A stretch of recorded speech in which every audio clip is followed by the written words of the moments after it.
Alright, let's be honest here. Buying computers these days is expensive. A fancy new graphics card? Expensive. Those high-end CPUs that help you blaze through workloads while you're not blasting enemies? Expensive. What about a motherboard that you can expect to last more than a couple of years without becoming terribly outdated? Expensive. Ish. Of course, this is 2023, and we already have a solution to all of that. AMD's APUs. Decent integrated graphics, rivaling mid-range graphics cards, are already right there on the CPU die, and the performance of said CPU is pretty good as well, allowing the chips to still hold their own against even relatively recent rivals.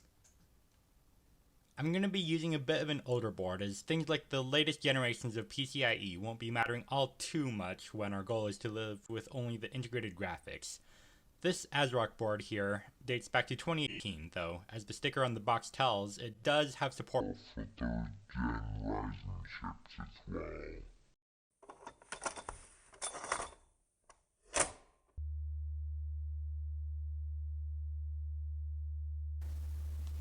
Oh boy, y'all are in for a ride. Alright then, short intro skit aside, Cyrix MediaGX, otherwise known as the NSC and later AMD Geode, really was just about the closest thing the late 90s and early 2000s had to what we now know as an APU, minus, well, almost any semblance of passable performance. Just as a heads up, because early Geodes, most notably my GX1 here, are really just die shrinks of the MediaGX-M, an MMX enhanced version of the original MediaGX, I'll be using the names Geode and MediaGX interchangeably. Like modern APUs, the MediaGX contained three key components: the CPU, a memory controller, and an integrated graphics core. On screen now is a comparison of the Geode GX1 versus the Ryzen 7 5700G. Alongside these crucial components, the Geode also implemented even more features on the motherboard side of things, such as Sound Blaster 16 compatible integrated audio, USB 1.1, and, well, that was about it. Everything else was stuff that people had long since come to expect to see integrated, such as storage controllers. It's mostly the Sound Blaster compatibility that stands out, as for the budget gamer of the era, this meant you no longer had to shell out for an external sound card to be able to hear your DOS games. Now, without further ado, let's get back to the completed build we left off with in part 1 of this little mini-series on the MediaGX. Okay, so we're back on the MediaGX system, and just before we do anything, let me just quickly reiterate what the specs are. So here we have a Cyrix MediaGX GX1, and that's the same as the Geode GX1, so despite being, both Cyrix and NSC, it's whatever, the same. And I've taken this back down to the stock clock speed of 233 megahertz. And yeah, it doesn't have any L2 cache. So we're very limited as far as what this thing can do. And our graphics, as mentioned before, is just the Cyrix integrated express graphics stuff. So the first thing that we are going to do is try some media playback. So I have several media players here. I have VLC, Windows Media Player, Intervideo WinDVD, and over in our C drive, we also have QuickView. So these three players are all slightly different as far as, media players go. VLC is VLC, it's, got the file support and stuff. Windows Media Player is obviously what it is. QuickView, interestingly, is a shareware program for DOS that I guess you could say it's kind of like VLC for DOS, but not really, just because it has a lot of support for different file formats. And Intervideo WinDVD is just a program similar to PowerDVD from Cyberlink that lets you, watch DVDs. So the first thing that we're going to do is, let me open up the media folder, and we have one file in here, Big Buck Bunny. So for our quick test of VLC, we'll just go ahead and open it. And there are only 2 programs installed. Oh, I bumped the tripod. Yeah, okay.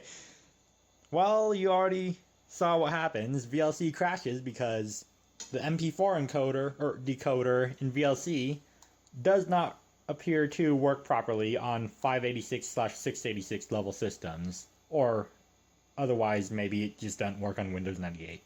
And similarly in QuickView, which is going to open in full screen because it's a DOS application, if we move over to the media folder and attempt to play it, we'll just be met with a black screen because just like VLC, it is unable to properly decode the file. But our solution to that is video CDs. So this is just something that I burnt over on my main computer.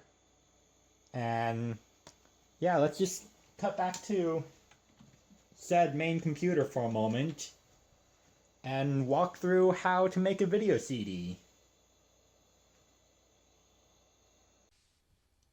Alright, so I'm back on my main computer and we're about to do some encoding stuff. So you can see here in the background I have Big Buck Bunny, and we're going to be using the programs AVI Demux and TMPG encode to create a video CD, or at the very least a MPEG-1 file that can be played on the Cyrix MediaGX. And you might notice here that says MPEG-2 trial period has expired on the TMPG encode program, but that's really not going to matter all that much because the Cyrix MediaGX's integrated hardware video decoding can only handle MPEG-1 files, or encoding.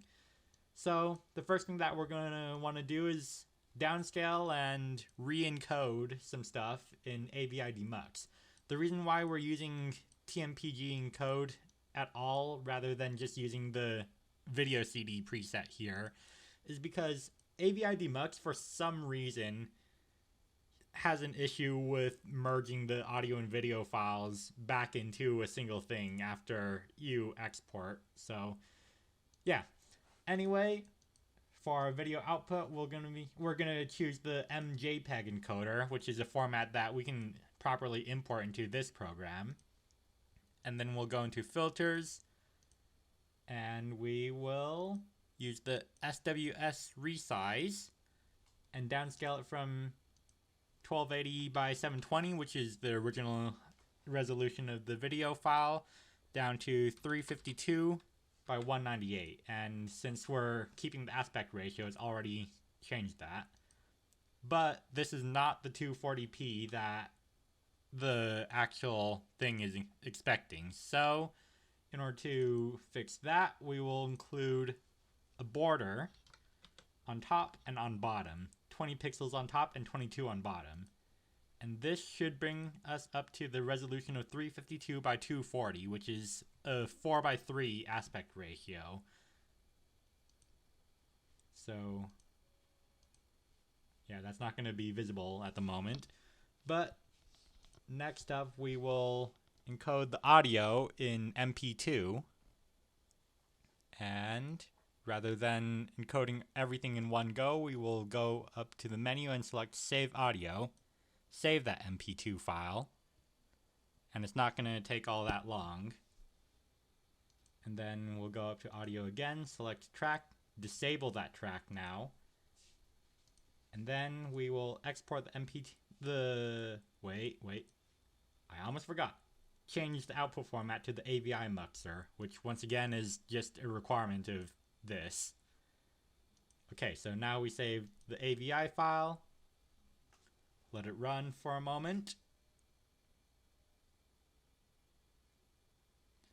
And while that is happening, we can go ahead and already start on our audio stuff. So select NTSC film from under the video CD format on TMPG encode, leave it on CBR, and then for our audio and video format or files, whoops, there's Adobe Premiere behind the Windows Explorer window.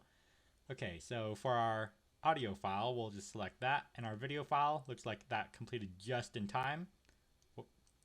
Okay, yeah, if you include the audio file first and then drag in the video file, it'll clear the audio file stuff. So yeah, just do video file first if you don't want to bother with that. Leave everything else the same as far as settings go. You don't need to touch anything here either. Don't need to touch anything here. And you'll notice that the final size should be roughly 100 megabytes. So, looks like our output file is going to go into the correct folder, and just click OK. Click OK again, and let it run. And yeah, as you can see, even though this is running on software encoding, considering the resolution that we're at, it goes very fast. So yeah, it's almost done now already. And there we go. So we can go ahead and close that. And there's our final result. Despite being in 240p, it really doesn't look all that bad aside from the minor visual artifacts. And I have the audio for the video muted at the moment just so then I don't like drown out my own voice or anything. But yeah, picture quality isn't that bad considering what resolution this is at. So yeah, finally we will go into our third program called Free Burning Studio.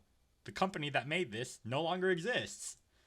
But if you click on VCD/DVD video, it'll open a wizard where it just goes through, asks for your DVD drive, the video disk type, which is already on VideoCD, and a source file, which you can, okay, I guess you can't drag it. And I guess we're gonna go through this old file picker, YouTube, recordings. Wow, now you know the structure of how I organize my stuff. Where is it? Where is it?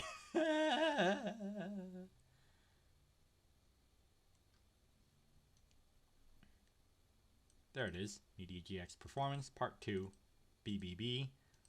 Select that. And yeah, just as TMPG encode said, it's about 99 or 100 megabytes in size. Just click next. And burning mode, you can leave on that.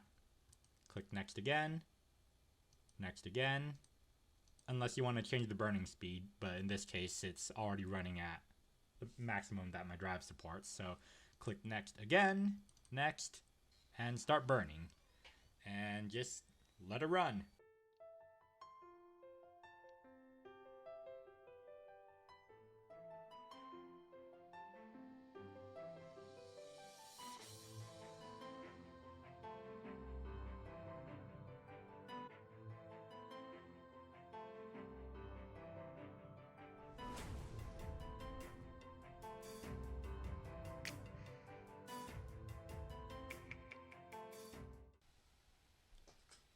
And we're done. So let it just finalize the disk.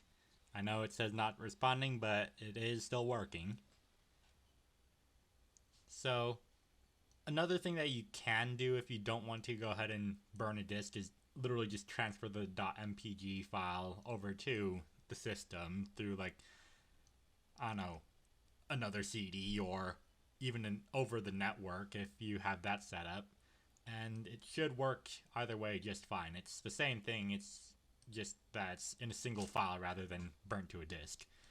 And yeah, it's done. So yeah, that ends this part of the video, and we'll move back over to the actual system. Okay, so our video CD has been created, and let's go ahead and insert it into the system now.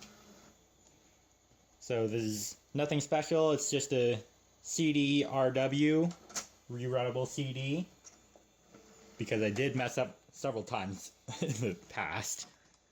And yeah. So, because I have Intervideo WinDVD installed right now, it should automatically open up once it recognizes the disc as being a video CD. So, give it a moment.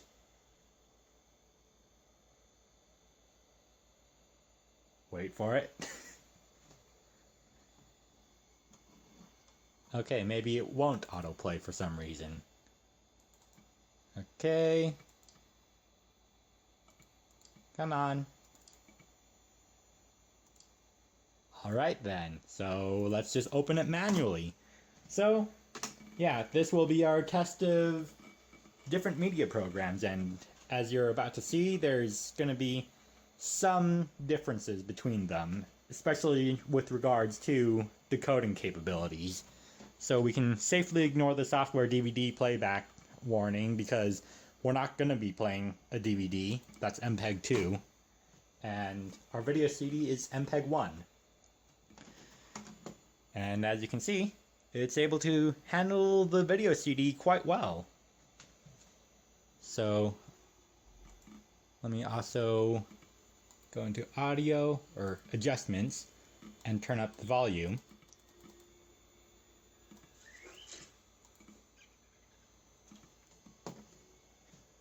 And it does have a few frame drops here and there, as you might have seen while I was going through the menus, but otherwise, playback is actually quite decent.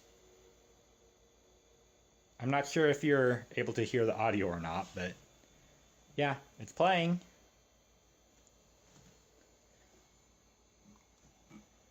And another thing that you might be able to notice is the lag happens especially when I move the mouse. That's just how stretched thin the resources of this system are. So, if we go into the player, we can also scrub around. And yeah, this machine does pretty decently well as far as media playback goes, as long as your expectations are within, you know, the capabilities of this machine. So let's go ahead and close that now, and we'll now open VLC instead. And VLC, as you probably know by now, is a program that lets you... Oh, it crashed. Okay. Well, I guess we're not using VLC anymore. It used to work, but doesn't now. I don't know. So, we'll be using Windows Media Player then instead. And Windows Media Player, unlike InterVideo WinDVD, does not natively support the video CD format, but we can still open the .dat file that the actual audio and video is encoded, well, saved into. And this will still let us watch the video.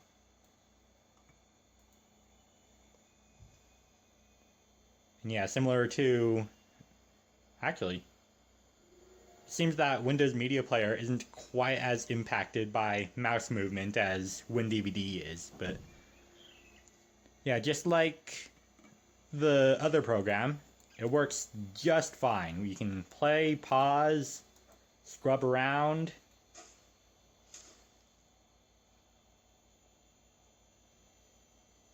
Wait for it. And here comes the log.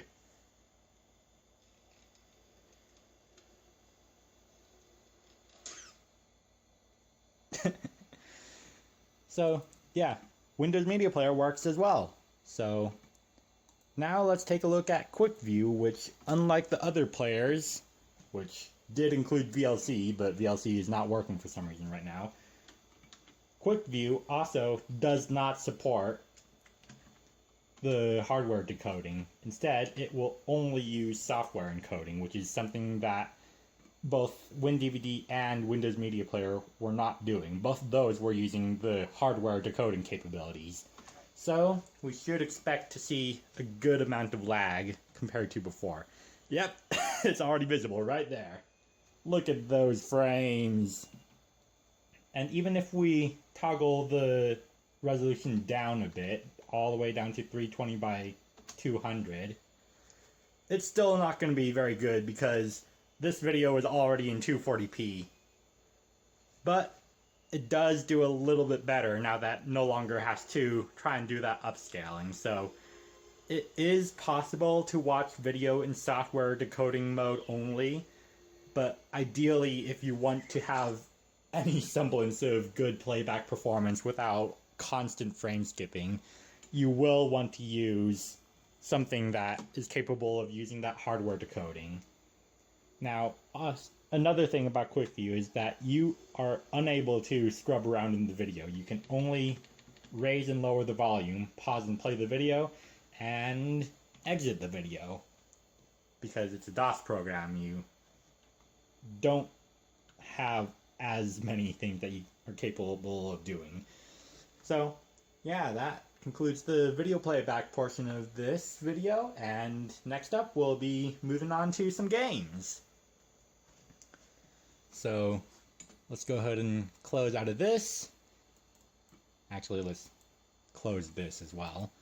So, starting off with GLQuake. You're about to see some hot garbage as far as performance goes.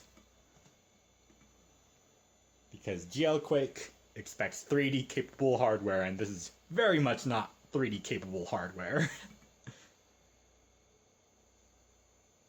And yeah, it has to create the whole palette stuff, so give it a moment.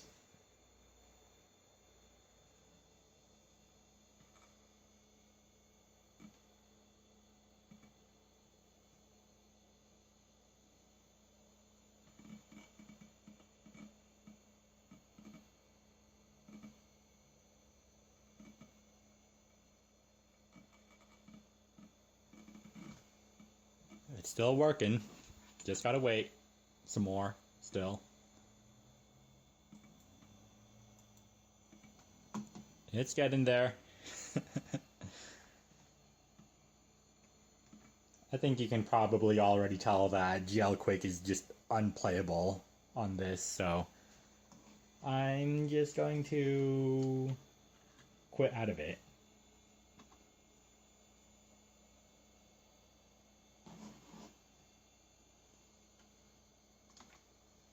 Yep, and we're quitting GLQuake.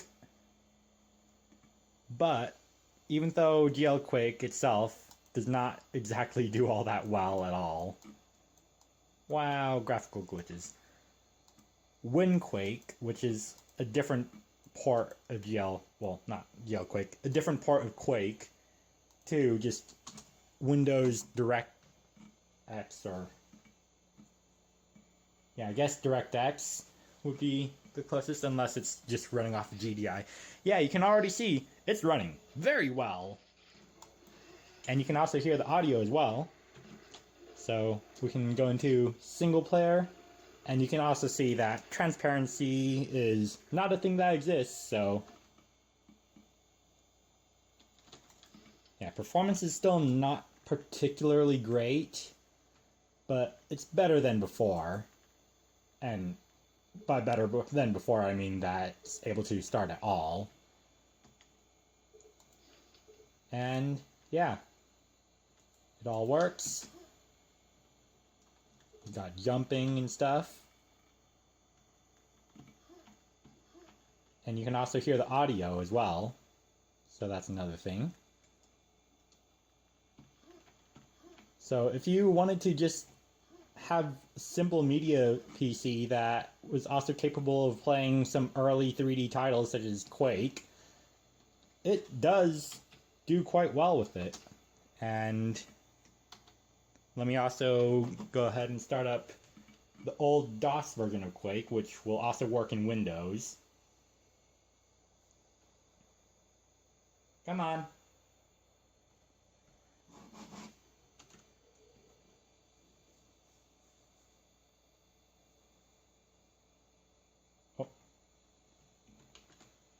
Oh yeah, I forgot. WinQuake does do a weird thing about crashing the system.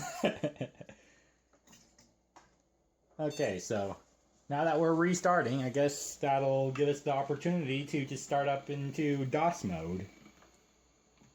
So let that load.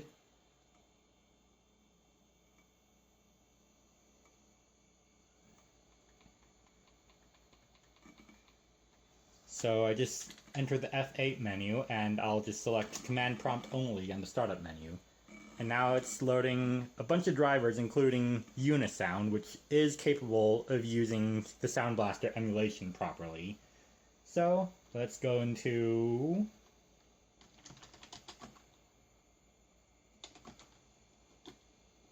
I do not remember where the Quake directory is.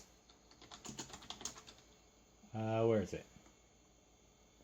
Okay, it's in Quake software.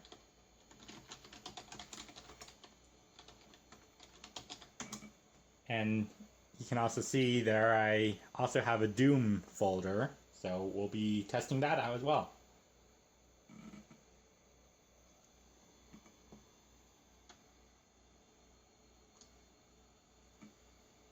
Oh, MSCDX is not loaded, music is disabled.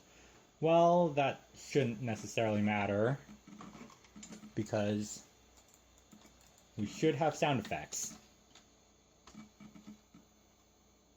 And you can also see we do have transparent overlays working. And performance is still alright as well. So, audio sound is pretty low, so let me turn that up real quick.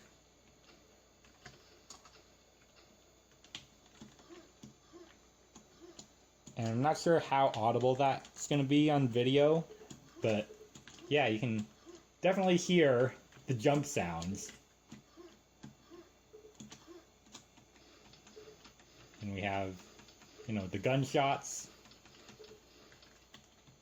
So let's quit out of that now, because we already saw some Quake. And we'll go into the Doom folder instead. Whoops. So, just like Quake, and, you know, also a little bit expected as far as Doom goes, since it's a little bit simpler, we will have just perfectly fine performance, basically. And you can kind of hear the music, but it's a little bit on the quiet side as well, just like everything else has been. So I'm gonna stop talking for a moment, just so that then you can hopefully hear the game audio.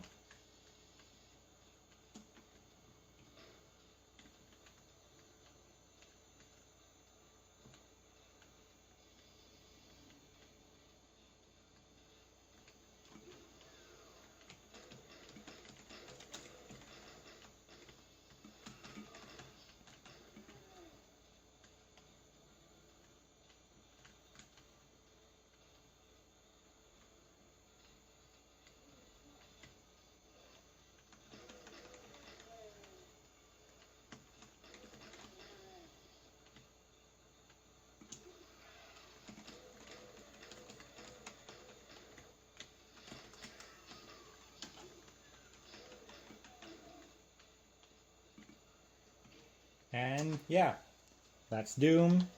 That works as well. And we're putting back to DOS, so let's start up into Windows again and do some other stuff. Oh, okay. Hello there, ScanDisk. Yes, I know that Windows was not able to start correctly. Or shut down correctly. Exit. Whatever. I know that the disk is not damaged. It was just WinQuake crashing the system after I tried to close it.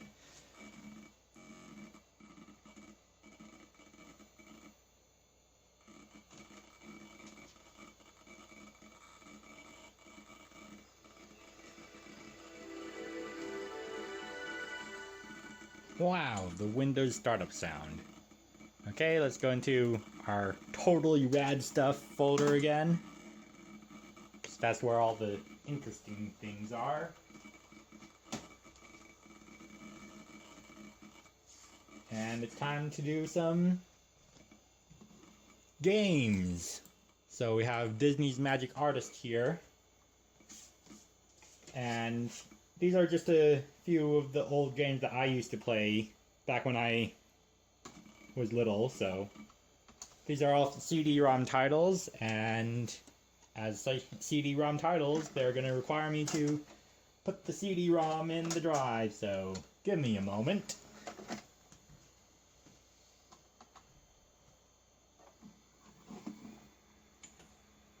Okay, let it load. And the next game I'm going to try after Magic Artist is Pajama Sam, and that doesn't have a desktop icon for me to select. It's just going to autoplay the moment I put the disc in. So just give it a moment. Oh, did the system freeze again? This did not happen when I was doing some pre-video testing. Hey! Why are you frozen?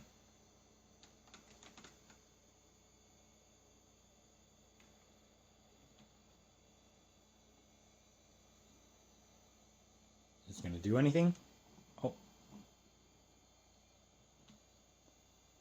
Come on.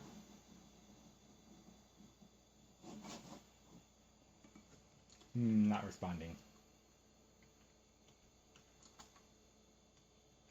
Oh, that is very much not responding. Okay, I guess I did something that's not happy about. Don't know what. Maybe it was starting into Windows from DOS instead of directly starting it, but I don't know. Well, let's just go ahead and restart the system one more time.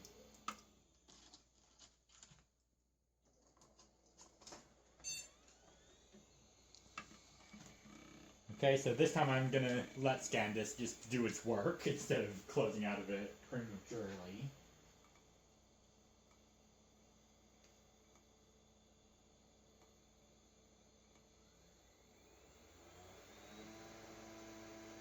Don't mind the CD-ROM spinning up, it's still in there.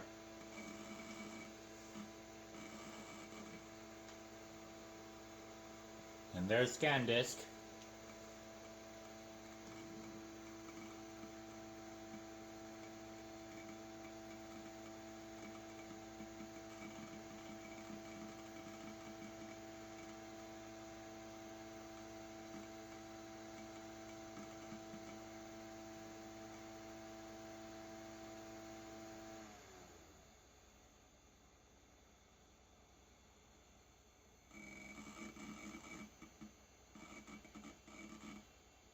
And there's Windows 98.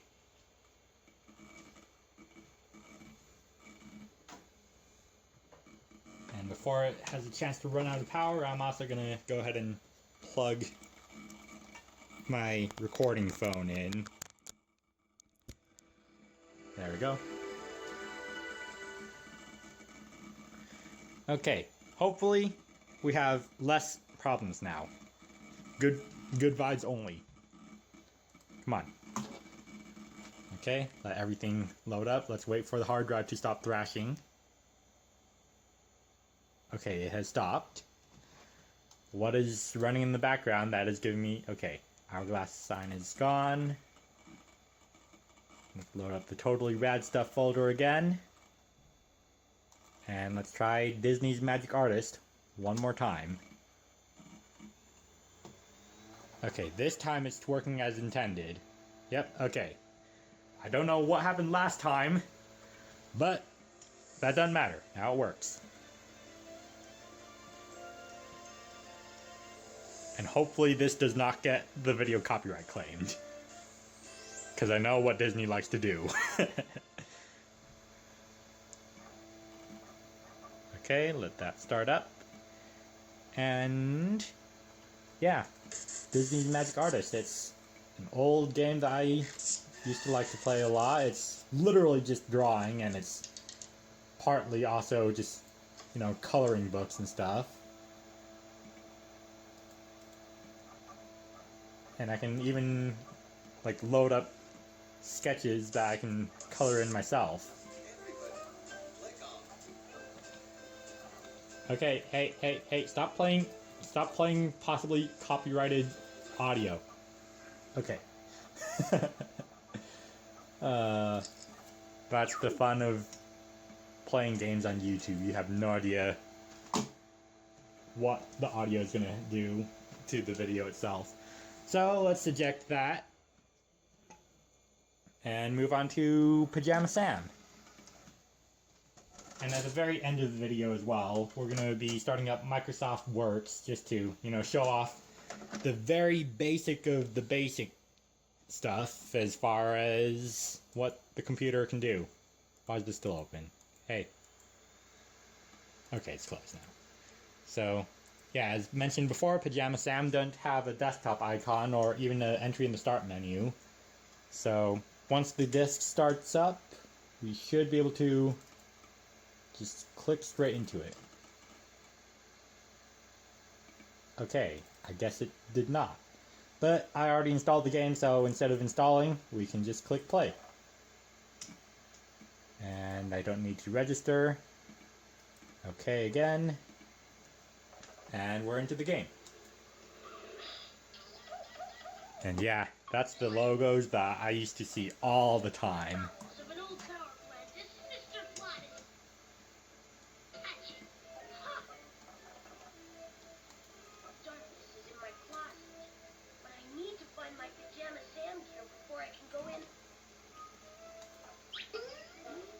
Yeah, it's a point-and-click adventure game, and everything works. My portable bad guy containment unit, just like Pajama Man. So, yeah, the whole game works. It's interactive and stuff, and I don't know what else to say. It's just a game. So let's quit out of that now. And let's also eject the disk. And we have one last game before I move on. And it's right here in the quarantine zone. It's the Furby CD-ROM game. I honestly do not remember when or where I ever got this from, but it's just been one of the constants in my life, in that I've just always had this for some reason. So you can already hear the drive just going wild as I started the game.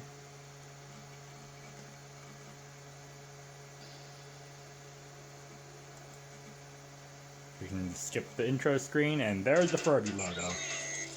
Wow, that is loud.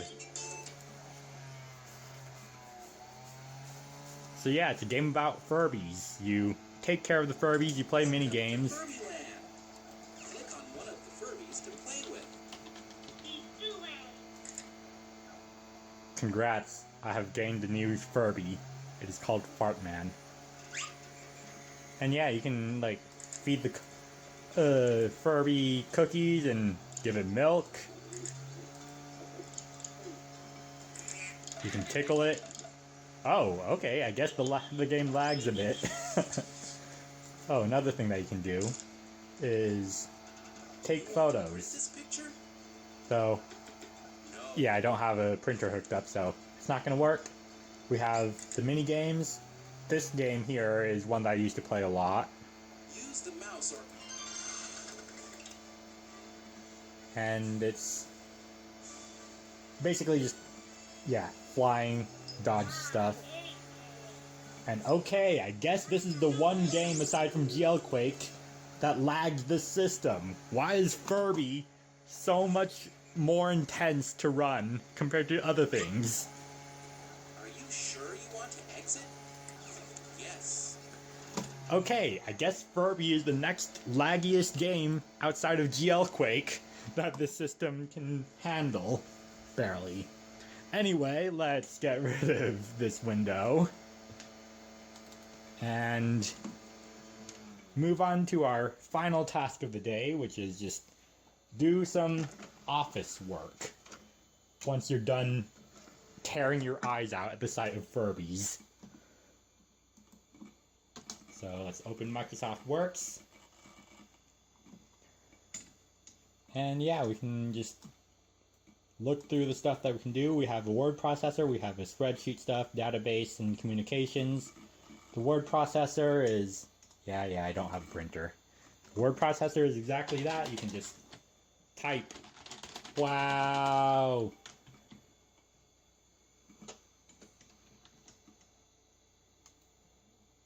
And yeah, you can also save it as files that are compatible with Microsoft Word and WordPerfect. And if we go into Works Tools again, we have our spreadsheet as well. We can do just like 1, 2, 3. Oh, okay. 2, 3, 4, 5. And then this can be like equals this cell plus this cell. And wow, 3. So yeah, spreadsheet works like a spreadsheet as expected. And it just works. It's a spreadsheet program. I don't really know what else you could expect out of it. You can do like italicized text, bolded, italicized text, underlined, and yeah, you can just like, I don't know, scream in all caps in Microsoft Works at the end of the day.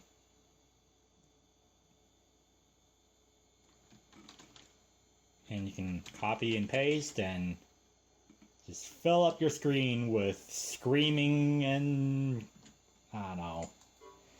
Honestly,